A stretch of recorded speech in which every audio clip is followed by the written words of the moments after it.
नमस्कार, मैं हूं आपके साथ जागृति मालविया। आइए नजर डालते हैं शहर की प्रमुख गतिविधियों पर। महिला मरीज को एक्सपायरी डेट की दवाई देने पर परिजनों ने चैरिटेबल हॉस्पिटल में हंगामा कर जीवाजीगंज थाने में शिकायत दर्ज कराई है।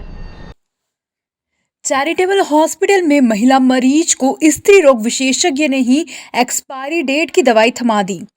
मरीज को दवाइयां खिलाने से पहले परिजनों ने एक्सपायरी डेट देखी तो तारीख निकल चुकी थी। इसको लेकर उन्होंने हंगामा कर दिया। उन्होंने जीवाजीगंज थाने में शिकायत की है। लाड़बाई पति प्रेम नारायण उम्र 40 साल निवासी गणेशपुरा राजगढ़ को बच्चेदानी के ऑपरेशन के लिए 13 सितंबर को चैरिटेबल हॉस्पिटल में भर्ती किया था। यहां 15 सितंबर को महिला का ऑपरेशन किया गया। महिला के बच्चेदानी के ऑपरेशन का ठेका स्त्री रोग विशेषज्ञ डॉक्टर चंदा रावत ने 20,000 रुपए में लिया था, जिसमें दवाई से लेकर ऑपरेशन आदि का खर्च शामिल था। डॉक्टर ने अपने निजातपुरा स्थित क्लिनिक से दवाइयां लाकर मरीज को दी थी, जो एक्सपायरी डेट की पाई गई। उज्जैन में डॉक्टर की बड़ी लापरवाही का मामला सामने आया है। यहां एक महिला मरीज को एक्सपायरी डेट की दवाई थमा दी गई। परिजनों ने जब दवाई पर एक्सपायरी डेट देखी तो अस्पताल में हंगामा किया। वहीं मामले को लेकर थाना जीवाजीगंज में शिकायत भी की गई है। मरीज के परिजन मंगलवार को पुलिस कंट्रोल रूम पहुंचे और एसपी से शिकायत कर दोषी लोगों पर कार्रवाई की मांग की है। तो मैंने उसमें क्या क्या रहेगा, गोली दवाई सब मेरी रहेगी, पलंग चार्ज बिल्कुल आपको कुछ भी 1 रुपये नहीं देना। 20,000 में हमने ठेका किया। जिसके बाद में हमारे पेशेंट को सोमवार के दिन हमने भर्ती किया। बुधवार को उसने ऑपरेशन किया। बुधवार के बाद में उसने शनिवार के दिन ये पूरी गोली दवाई जो दी हमने आपको दिखाई है, इसकी डेट निकल चुकी थी। मैं गया, मैडम ये आपने कौन सी गोली दवाई दे दी? तो तुम्हें दिखे जो कर लो, जाओ, मेरे से कोई मत लेना देना नहीं। फिर क्या किया आप लोगों ने? क्या किया सर, कंप्लेंट कर दी हमने। कौन से थाने में? क्या जीवा। अभी आप मेरे पास सर वो भी रखा है, वहाँ से उन्होंने क्या पेशेंट की क्या हालत है? पेशेंट की हालत तो गंभीर है सर। अभी एक दिन वो इंजेक्शन लग गई, ना पता इंजेक्शन कैसा था, तो उसको उल्टी दस्त ऐसे घबराहट होने लगी। एक्सपायरी डेट की? हाँ, वो एक इंजेक्शन तो इनसे छोड़ा कर ले गई। गोली दवाई की बहुत कोशिश करी उन्होंने, लेकिन हमने नहीं दी। क्या नाम है आपका? सूरज सिंह। क्या चाहते हैं अब क्या सर? हमको न्याय मिलना चाहिए सर। ये क्या है, बिल्कुल जो आप चल रहे हैं ये तो ऐसे हमारे साथ में वो हमने तो देख लिया। अगर ऐसे अगर कोई गरीब व्यक्ति हो, दूसरे हो, तो उसके साथ में अगर हुआ तो उसका आदमी मर जाता है ना सर। सिंहस्थ क्षेत्र में 2016 के बाद बने अवैध पक्के व अस्थायी निर्माणों को तोड़ा जाएगा। कलेक्टर आशीष सिंह ने सख्ती से कहा है कि 1 इंच जमीन भी कम नहीं की जाएगी। पूरे विश्व में उज्जैन शहर को सिंहस्थ महापर्व के चलते अलग अलग ही पहचान मिली हुई है। सिंहस्थ पर्व के दौरान दूर दूर से साधु संत शिप्रा नदी के किनारे इस क्षेत्र में अपने पड़ाव स्थल बनाकर अपनी भागीदारी करते हैं, लेकिन कई भूमाफियाओं और नेताओं के शागिर्दों ने सिंह क्षेत्र में अपने पैर पसारना शुरू कर दिए हैं और इन 4 से 5 सालों में कई कॉलोनी सहित स्थायी और अस्थायी अतिक्रमण कर लिए हैं। जहां प्रदेश के मुखिया शिवराज सिंह चौहान की मंशा के बाद जिला कलेक्टर आशीष सिंह ने उन्हें हटाने की ठान ली है और चेतावनी दी है कि 2016 के सिंहस्थ में जितनी भूमि प्रशासन के पास थी उसमें से 1 इंच भी कम नहीं होने दी जाएगी। प्रशासन के पास उक्त भूमि का सैटेलाइट मानचित्र भी है, जिस आधार पर भी कार्रवाई करते हुए अतिक्रमण को ध्वस्त किया जाएगा। गौरतलब है कि यह क्षेत्र में कई भूमाफियाओं ने अपनी कॉलोनियां काटकर लोगों को ठगा है, जहां अब अतिक्रमण हटने के बाद भोली भाली आम जनता अपने आप को ठगा हुआ महसूस करेगी, क्योंकि सिंहस्थ क्षेत्र में किसी भी प्रकार का स्थायी निर्माण नहीं किया जा सकता। यह तो पहले से भी लोगों को पता था, लेकिन फिर भी आने पौने दामों में कटी इन कॉलोनियों में मकान लोगों द्वारा ले लिए गए हैं, जिस पर जल्द ही अब बुलडोजर चलने की तैयारी है। इसमें अच्छी कार्रवाई प्रशासन पुलिस के द्वारा संयुक्त रूप से की गई और खासतौर पर जो हरी फाटक ब्रिज के पास से अतिक्रमण हटाया गया है और निश्चित रूप से उससे बहुत ज़्यादा अवैध कमाई हो रही थी और उसका प्रयोग जिस हिसाब से हम लोग करने वाले हैं महाकाल मंदिर की पार्किंग के लिए मियाँ की पद्धति से प्लांटेशन भी वहाँ पर करने का प्लान है। कुछ वहाँ पर विंडोज भी हम लोग वो करेंगे, शिफ्ट करेंगे। इसके साथ साथ जो ज़मीनें छुड़वाई जा रही हैं उसमें माननीय मुख्यमंत्री जी के ये भी निर्देश हैं कि उनको तत्काल किसी न किसी विभाग को आवंटित किया जाए और खासतौर पर गरीबों के आवास के लिए प्राथमिकता दी जाए। तो इन सब चीज़ों पे हम लोग आगे काम भी पहले भी किया है, आगे भी करेंगे। खासतौर पर जो कवेलू कारखाने की 7 हेक्टेयर की ज़मीन है वो नगर निगम को प्रधानमंत्री आवास के लिए आवंटित की गई है। आगे भी जो निर्देश माननीय मुख्यमंत्री जी के द्वारा दिए जाएंगे उनका पालन किया जाएगा। कल की वीसी में एक प्रमुख बिंदु जो मैं आप लोगों के माध्यम से जनता से भी कहना चाहता हूं कि जो लोग कुछ ऐसे शहरी क्षेत्रों में शासकीय ज़मीनों पर बसे हैं और जिनके पास में जो उसका पट्टा लेना चाहते हैं तो वो अपने संबंधित एसडीएम कार्यालय में या फिर जोन में आवेदन कर सकते हैं। उनको कुछ शुल्क जमा करना पड़ेगा, जो शासन के नियम है, कुछ प्रीमियम जमा करना पड़ेगा। उसके आधार पर उनको, अगर वो पात्र होंगे। राजपूत और गुज्जर के बीच राजा मिहिर भोज को लेकर मचे बवाल में उज्जैन में करणी सेना ने धरना प्रदर्शन कर ज्ञापन दिया है। उज्जैन के टावर चौराहा पर आज करणी सैनिक बड़ी संख्या में एकत्रित हुए और यूपी सरकार मुर्दाबाद के नारे लगाए और धरना प्रदर्शन के साथ राष्ट्रपति के नाम ज्ञापन सौंपा। दरअसल करणी सेना मूल के द्वारा आज यह विरोध प्रदर्शन इसलिए किया गया था क्योंकि महाराज मिहिर भोज की प्रतिमा पर उनके नाम के आगे गुज्जर लिखा दिया था, जिसके बाद गुज्जर और राजपूत समाज में राजा मिहिर भोज को अपना पूर्वज बताने के चलते दोनों समाजों में विवाद की स्थिति निर्मित हुई। इसी के चलते करणी सेना मूल ने संस्थापक लोकेन सिंह कालवी और राष्ट्रीय अध्यक्ष महिपाल सिंह मखवाना को नोएडा में नजरबंद कर दिया गया, जिसके खिलाफ समाजजनों ने एकत्र होकर आज टावर चौराहा पर राष्ट्रपति महोदय के नाम ज्ञापन सौंपा और यूपी सरकार मुर्दाबाद के नारे लगाए। प्रदेश अध्यक्ष शिव प्रताप सिंह चौहान ने बताया कि अगर दो समाजों को बांटने का काम इस तरह योगी सरकार करेगी तो राजपूत के इतिहास से छेड़छाड़ की जाएगी, तो संपूर्ण राजपूत एकत्र होकर योगी सरकार को मुंह तोड़ जवाब देंगे। सरकार होश में आओ, होश में आओ। योगी सरकार होश में आओ, होश में आओ। कालवी साहब को, कालवी साहब को रिहा करो, रिहा करो। जिंदाबाद। योगी सरकार होश में आओ, होश में आओ। वहाँ पर क्या मतलब जो सम्राट मिहिर भोज, क्षत्रिय सम्राट मिहिर भोज राजपूत समाज से हैं और वहाँ पर जो उनकी प्रतिमा का अनावरण हो रहा है, वहाँ पर जो शिलालेख लिखा है, शिलालेख के ऊपर उन्होंने गुज्जर समाज लिखा है, जो कि इतिहास के साथ खिलवाड़ है और कहीं ना कहीं हमारे महापुरुषों को चुराने की एक वो है। तो उसके विरोध में एक हमारे महिपाल सिंह जी मकाना साहब और माननीय संस्थापक लोकेन सिंह जी कालवी साहब उसका विरोध करने के लिए दिल्ली गए थे, नोएडा। तो वहाँ पे यूपी सरकार ने उन्हें नज़रबंद कर दिया, क्योंकि ये जो गुज्जर लिखा हुआ है ये गलत है। जो इतिहास है वो इतिहास पढ़ने, अभी कुछ दिन पहले हमारे देश के प्रधानमंत्री माननीय नरेंद्र मोदी जी ने भी ट्विटर पे एक संदेश दिया था कि राजपूत सम्राट मिहिर भोज की जयंती पर सभी को शुभकामनाएं। जब पीएम साहब लिख रहे हैं ट्विटर पे राजपूत समाज और उसके बाद में वहाँ पर गुज्जर समाज लिख दिया गया, तो ये कहीं ना कहीं हमारे लिए अपमान की बात है और हम ऐसा कहता ही नहीं होने देंगे। आज हमने यहाँ पे इसके लिए उनकी रिहाई के लिए माननीय लोकेन सिंह जी कालवी साहब की रिहाई के लिए हमने यहाँ पे धरना प्रदर्शन करा है। अभी हम कमिश्नर साहब को ज्ञापन भी देंगे। केंद्रीय राज्य मंत्री एल मुरुगन उज्जैन पहुंचे। केंद्रीय राज्य मंत्री एल मुरुगन पहुंचे उज्जैन व महाकाल शक्तिपीठ माता हरसिद्धि और काल भैरव मंदिर के दर्शन किए।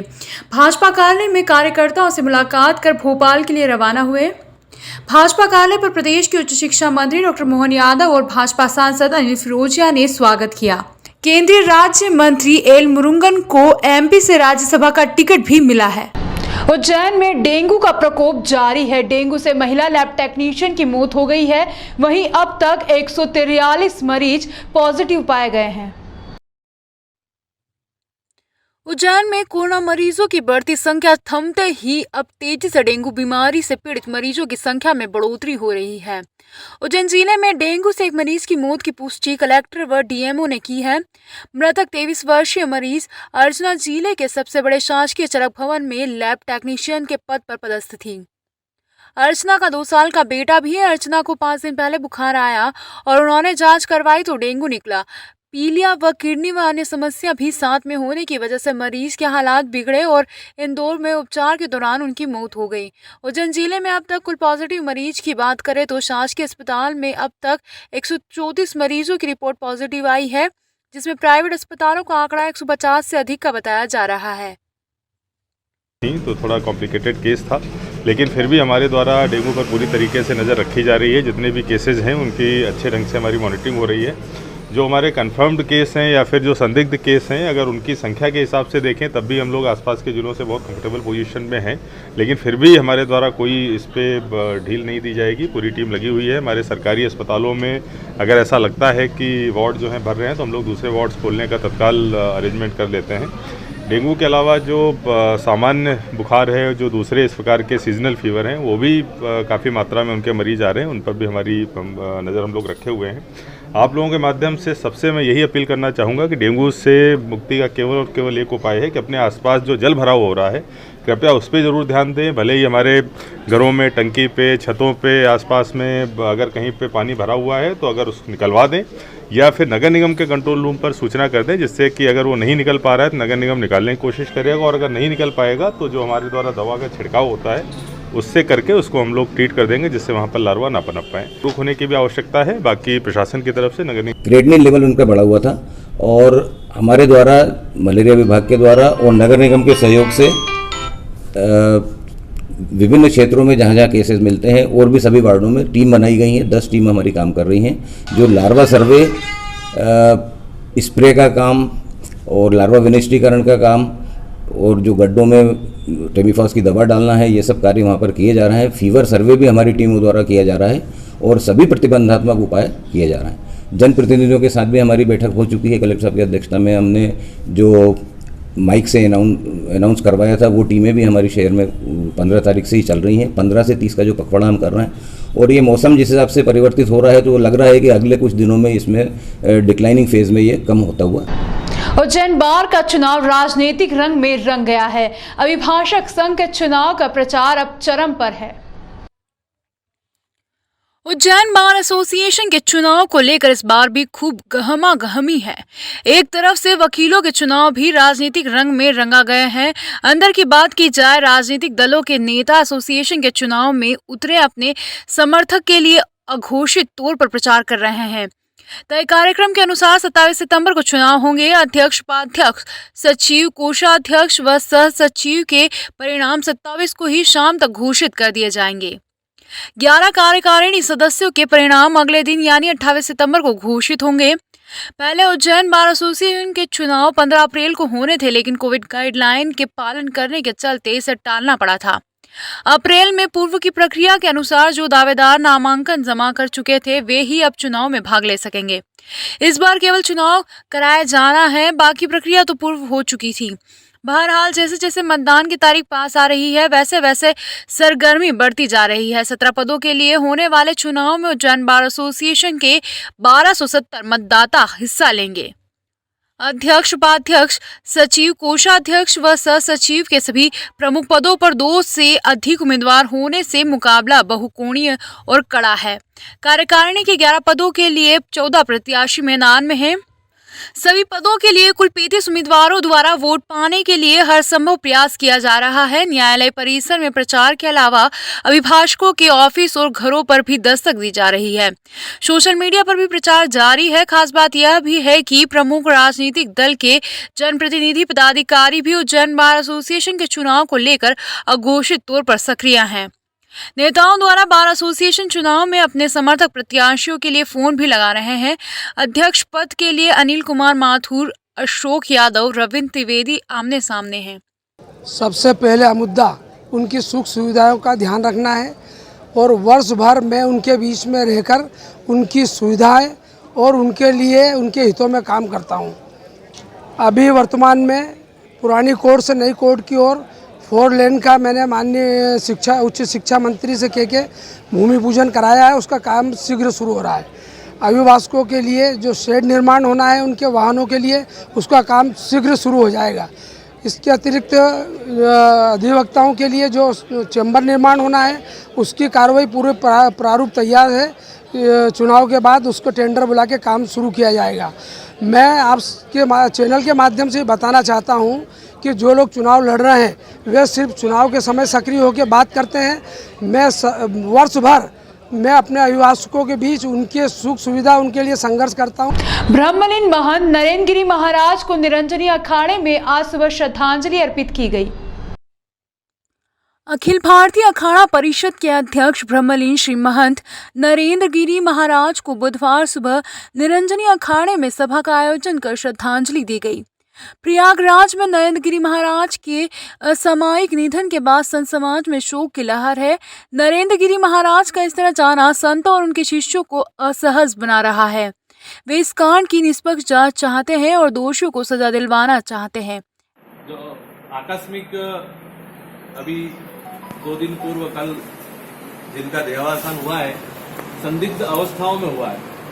आना जाना तो ईश्वर के हाथ में है, जिसने जन्म लिया है वो तो जाएगा ही, उसको कोई रोक नहीं सकता। और इस धरा का शाश्वत मृत्यु लोक है, तो मृत्यु लोक में शाश्वत सत्य ही मृत्यु है। जन्म लिया है तो नश्वर शरीर है, खत्म होगा। चराचर प्रकृति में जो भी आया है वो सब जाना ही है। लेकिन ऐसे देदीप्यमान महापुरुष जिन्होंने अपना पूरा जीवन सनातन परंपरा और इस धर्म रक्षा के लिए दे दिया, और हम दशनामी परंपरा के सम्मान, इस नाते ये हमारे परिवार का एक। मुख्यमंत्री शिवराज सिंह चौहान ने उज्जैन में 113 करोड़ लागत के 6 निर्माणों का ई लोकार्पण किया है। मुख्यमंत्री शिवराज सिंह चौहान ने स्मार्ट सिटी एवं उज्जैन विकास प्राधिकरण के कुल 6 निर्माण कार्यों का ई लोकार्पण किया। 113 करोड़ रुपए की लागत से बने उक्त निर्माण कार्यों की सौगात मुख्यमंत्री द्वारा उज्जैन वासियों को एक साथ दी गई। लोकार्पण समारोह में नूतन स्कूल परिसर में उच्च शिक्षा मंत्री डॉक्टर मोहन यादव, सांसद अनिल फिरोजिया, विधायक पारस जैन, पूर्व महापौर मीना जौनवाल, पूर्व नगर निगम अध्यक्ष सोनू गहलोत, विवेक जोशी, कलेक्टर आशीष सिंह, नगर निगम आयुक्त Anshul Gupta, smart city CEO Jitendra Singh Chauhan, UDA CEO SS Rawat, अधीक्षण अभियंता धर्मेंद्र वर्मा मौजूद थे। मुख्यमंत्री ने इस अवसर पर कहा कि नगरीय विकास के कार्यों को आर्थिक समस्याओं के बाद भी पटरी से उतरने नहीं दिया गया है। उन्होंने नगरीय विकास मंत्री भूपेंद्र सिंह की प्रशंसा करते हुए कहा कि उन्होंने प्रदेश के नगरीय निकायों में अनेक विकास के कार्य मुस्तैदी से किए हैं। मुख्यमंत्री शिवराज सिंह चौहान ने आज प्रदेश के 24 नगरीय निकायों के 1000 करोड़ के 71 कार्यों का एक साथ ई लोकार्पण किया। नूतन स्कूल परिसर में आयोजित लोकार्पण कार्यक्रम में उच्च शिक्षा मंत्री डॉक्टर मोहन यादव ने मीडिया से कहा कि नूतन स्कूल में विकसित किया गया शिक्षा संकुल उज्जैन का सबसे बड़ा एवं भव्य है। यह 1,86,000 वर्ग फीट में बनाया गया है। इससे 7 स्कूल जोड़े गए हैं। उच्च शिक्षा मंत्री ने इस शिक्षा संकुल का नाम कवि श्री कृष्ण सरल के नाम से रखने का सुझाव देते हुए कहा कि इस संकुल में न केवल स्कूल बल्कि संस्कृत महाविद्यालय का भवन भी बनाया गया है। एक अद्वितीय सौगात है, और जिस ढंग की बिल्डिंग बनी है, मैं नहीं समझ सकता हूँ कि प्रदेश में कोई इतनी अच्छी बिल्डिंग बनी होगी स्कूल की। स्मार्ट क्लास है, लैंग्वेज लैब है, लेबोरेटरी की स्थिति है, बाकी बिल्डिंग की, और स्पेस पर्याप्त निकाला गया है, चाहे वो पैसेज का हो, क्लासरूम का हो, स्मार्ट क्लास बनाने का हो। मैं बधाई देना चाहता हूँ। सोलर प्लांट भी लगाए हैं? हाँ, सोलर प्लांट के माध्यम से माननीय मुख्यमंत्री जी को हमने जानकारी दी है कि ये विद्यालय में न केवल ये अपनी बिजली पूरी कर लेंगे, बल्कि यहाँ से 3-4 लाख रुपया महीना की बचत लगा करके इसका भविष्य का मेंटेनेंस का भी रास्ता निकला। तो अच्छा काम हुआ है। कुल मिलाकर के मेरी अपनी ओर से माननीय भाई साहब भी है, बधाई। कलेक्टर आशीष सिंह ने बताया कि वर्तमान में स्मार्ट सिटी द्वारा शहर में 700 करोड़ से अधिक के काम किए जा रहे हैं, जिससे उज्जैन नए स्वरूप में दिखेगा। साथ ही 300 करोड़ के नए काम भी प्रस्तावित किए गए हैं। उन्होंने कहा कि नूतन स्कूल में पढ़ने वाले विद्यार्थी सौभाग्यशाली हैं जो सर्व सुविधा युक्त नए भवन में पढ़ाई करेंगे। इस परिसर में 7 विद्यालयों में कुल 2700 बच्चे शिक्षा ग्रहण करेंगे। देखिए, स्मार्ट सिटी के कामों का आज लोकार्पण माननीय मुख्यमंत्री जी के द्वारा भोपाल से वर्चुअल ढंग से किया गया है, और उसमें 3-4 प्रमुख काम हैं। 2 काम उसमें जो हमारे नूतन स्कूल और गणेश नगर स्कूल हैं उनका लोकार्पण किया गया है। अत्याधुनिक ढंग से, अत्याधुनिक संरचना के साथ में, अत्याधुनिक तकनीक के साथ में इन दोनों स्कूलों को डिज़ाइन किया गया है, जो आज बनके तैयार हुए हैं। लगभग 1900 के आसपास बच्चे जो हैं इसमें पढ़ना चालू करेंगे। लगभग 10 स्कूल जो हमारे महाकाल मंदिर के आसपास के डेवलपमेंट एरिया में शामिल है, जिनको यहाँ पर शिफ्ट कर रहे हैं, और उसके बदले में जो ज़मीन हमारी वहाँ पर मुक्त हो रही है उसको महाकाल मंदिर विकास के लिए इस्तेमाल किया जाएगा। इन स्कूलों में जितनी भी क्लासरूम्स हैं सभी में स्मार्ट क्लास जो है इलेक्ट्रॉनिक बोर्ड के माध्यम से लगाए गए हैं। सभी में लाइब्रेरी की अच्छी व्यवस्था है, फर्स्ट एड किट्स की व्यवस्था है, और सबसे बड़ी बात है कि सोलर पैनल पर पूरी तरीके से यहाँ का जो लाइट है वो आधारित होगी, तो यहाँ के जो इलेक्ट्रिसिटी का कंजम्पशन है वो तो मीट आउट उससे होगा ही। इसके अलावा नेट मीटरिंग के माध्यम से अतिरिक्त बिजली का जो उत्पादन होगा उसके मद्देनज़र जो है वो कैशबैक भी मिलेगा। उसका कुछ पोर्शन हम लोग स्कूलों के खाते में रखेंगे, जिससे यहाँ के जो मेंटेनेंस में चीज़ें खर्च होंगी, मेंटेनेंस में जो आवश्यकताएं होंगी उनकी पूर्ति होती रहे, और बाकी का पैसा जो है स्मार्ट सिटी या नगर निगम जो है वो करेगा, यूज़ करेगा। कुल मिलाकर यहाँ पर बच्चों के लिए बहुत आकर्षक जितनी भी सुविधाएं होती हैं शिक्षण संबंधी वो सब प्राप्त होंगी। मध्य प्रदेश का राजकीय खेल मलखंभ की राष्ट्रीय प्रतियोगिता का आयोजन आगामी 25 से 30 सितंबर तक माधव सेवा न्यास महाकाल मंदिर के पास किया जा रहा है। शाहजहांपुर जिले में स्टेट चैंपियनशिप के बाद भारतीय खेल प्राधिकरण के दिशा निर्देश पर भारतीय मलखंभ फेडरेशन द्वारा 25 से 30 सितंबर तक उज्जैन के माधव सेवा न्यास में मलखंभ की नेशनल चैंपियनशिप का आयोजन किया जा रहा है। यहाँ बता दें कि कोविड-19 के चलते एक साल देरी के बाद मार्च की बजाय सितंबर के अंतिम समय में यह चैंपियनशिप विशेष प्रावधानों के तहत आयोजित कराई जा रही है। सबसे महत्वपूर्ण तथ्य यह है कि देश के अधिकांश राज्यों में नेशनल मलखंभ प्रतियोगिता आयोजित कराने में असमर्थता जताई थी, तब मध्य प्रदेश ने नेशनल प्रतियोगिता कराने का बीड़ा उठाया। National mallakhamb championship Madhya Pradesh mallakhamb association, खेल एवं युवक कल्याण मध्य प्रदेश और माधव सेवा न्यास के संयुक्त तत्वावधान में आयोजित होगी। 25 से 27 और 28 से 30 सितंबर तक 2 सत्रों में यह प्रतियोगिता होगी। पहले सत्र में 25, 26 एवं 27 सितंबर को अब जूनियर प्रथम एवं द्वितीय और दूसरे सत्र में 28, 29 एवं 30 सितंबर को जूनियर और सीनियर खिलाड़ियों के बीच होगी। मलखंभ के राष्ट्रीय कोच योगेश मालवीय ने बताया कि चैंपियनशिप में देश के 28 राज्यों के 700 खिलाड़ी शामिल होंगे। इसमें महाराष्ट्र, गुजरात, मध्य प्रदेश, तमिलनाडु के खिलाड़ियों के बीच कड़ी स्पर्धा देखने को मिलेगी। निष्पक्ष प्रतियोगिता आयोजन के लिए देश के विभिन्न राज्यों के 100 ऑफिशियल शामिल होंगे। होने जा रही है राष्ट्रीय स्तर की प्रतियोगिता है, जो विगत 2019-20 की ये प्रतियोगिता है, जिसे 21 मार्च तक संपन्न होना था, लेकिन कोविड-19 के तहत ये प्रतियोगिता नहीं हो पाई थी। तो भारत सरकार के द्वारा इसकी तारीख 31 सितंबर तक रखी गई है। तो ये जो प्रतियोगिता आयोजित की जा रही है 2020-21 सत्र में होना थी, जो 19-20 की कहलाती है ये प्रतियोगिता। इसमें देश भर से 28 टीमें आने का अभी तक स्वीकृति हुई है, और इसके लिए मध्य प्रदेश की टीम जी जान से मेहनत कर रही है, क्योंकि इसी टीम के आधार पर आने वाली खेलो इंडिया व वर्ल्ड कप के लिए टीम चयनित होना है। उज्जैन से कितने खिलाड़ी इसमें भाग लेंगे सर? उज्जैन से जो 48 लोगों का जो दल है, तो उसमें कम से कम 33 सदस्य दल उज्जैन दल के रहने वाले हैं। अभी शाहजहाँपुर में मिनी सब जूनियर 1 और सब जूनियर 2 की कॉम्पिटिशन 19-20 को रखी जा रही है, जिसमें चयनित 24 खिलाड़ी और चयनित होना है, तो उसके अंदर क्लियर होगा। लेकिन उज्जैन से कम 35 के लगभग खिलाड़ी मध्य प्रदेश के दल में रहने वाले हैं। Thank you. Mallakhamb federation of India के राष्ट्रीय कोषाध्यक्ष किशोर शरण श्रीवास्तव, मध्य प्रदेश में मलखंभ एसोसिएशन के अध्यक्ष सोनू गहलोत एवं माधव सेवा न्यास के अध्यक्ष विजय केवलिया ने पत्रकार वार्ता में बताया कि मलखंभ भारत का परंपरागत खेल है और जनशहर के लिए गर्व की बात है कि आगामी 25 से 30 सितंबर तक 5 दिवसीय राष्ट्रीय 33वीं सब जूनियर प्रथम बालक बालिका, 32वीं सब जूनियर द्वितीय बालक बालिका, 36वीं सीनियर पुरुष, 33वीं जूनियर पुरुष वर्ग की राष्ट्रीय प्रतियोगिता का आयोजन होने जा रहा है, जिसमें देश भर के लगभग 20 से अधिक प्रांतों से 700 से ज़्यादा खिलाड़ी सम्मिलित होंगे। यह कार्यक्रम माधव सेवा न्यास परिसर में आयोजित होगा। प्रतियोगिता का उद्घाटन 26 सितंबर को और समापन 30 सितंबर को होने वाले हैं। यह प्रतियोगिता में प्रदान किए जाने वाले पुरस्कार वर्ष 2020-21 के हैं और कोरोना की वजह से यह प्रतियोगिता आयोजित होने में विलंब हुआ है। कोरोना के नियमों का पालन किया जाएगा। बाहर से आने वाले खिलाड़ियों के लिए कोरोना टेस्ट अनिवार्य किया गया है। खिलाड़ियों के अलावा देश भर से निर्णायक भी आ रहे हैं। इसमें देश भर के लगभग सभी राज्यों से लगभग 700 खिलाड़ी सम्मिलित होने के लिए आ रहे हैं। ये प्रतियोगिता जूनियर और सीनियर 2 वर्गों में रखी गई है। कोरोना गाइडलाइन का पालन करने के लिए प्रथम 2 दिवस जूनियर प्रतियोगिता होगी और बाद के 2 दिवस सीनियर प्रतियोगिता होगी। यह आयोजन माधव सेवा न्यास परिसर में किया जा रहा है और प्रतियोगिता के अंदर खिलाड़ी अपना प्रदर्शन करेंगे और राष्ट्रीय स्तर पर चयन होने के बाद भारत सरकार द्वारा उन्हें छात्रवृत्ति दी जाती है और जो खिलाड़ी राष्ट्रीय पदक लाते हैं उनको विभिन्न राज्य सरकार और केंद्र सरकार की तरफ से प्रतिष्ठित पुरस्कार भी दिए जाते हैं। इस प्रतियोगिता में सम्मिलित होने के लिए हमने भारत सरकार के खेल मंत्री जी को, मध्य प्रदेश सरकार के खेल मंत्री जी को सहित तमाम अतिथियों को निमंत्रित किया है।